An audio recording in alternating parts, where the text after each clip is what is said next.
Chaque dimanche, il y a au moins 5 millions de Béninois qui vont à l'église.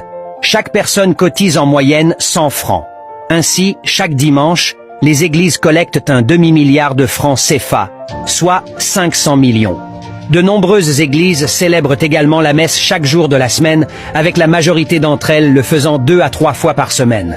En prenant une cotisation de 50 francs 3 fois par semaine, cela nous donne une collecte supplémentaire de 750 millions de francs par les églises.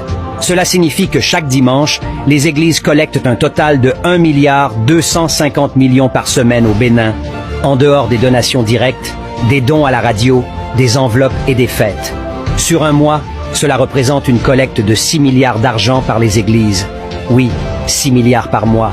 Sur une année, cela fait un total de 72 milliards pour les églises, sans compter les donations, les quêtes spéciales, les funérailles, les anniversaires, les demandes de prière et les activités commerciales des églises. Vous pouvez constater que nos populations donnent environ 100 milliards aux églises chaque année. Mais lorsque nous avons besoin de routes, d'écoles, d'hôpitaux et de sécurité, nous nous tournons vers l'État. Cependant, les enfants de 5 ans ne paient aucune taxe à l'État, mais cotisent aux églises de l'âge de 2 ans jusqu'à leur mort. Alors, où l'État va-t-il trouver l'argent? C'est là un aspect de l'impact négatif des églises sur notre développement.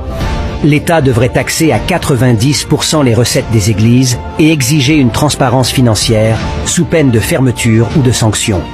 Prenez un morceau de bois et sculptez une statuette ayant une forme humaine.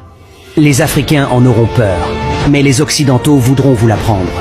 Utilisez ce même morceau de bois pour tailler une croix chrétienne, qui n'a rien à voir avec l'Afrique. Les Africains s'agenouilleront devant avec dévotion, tandis que les Occidentaux resteront indifférents, voire moqueurs. C'est ce qu'on appelle l'aliénation.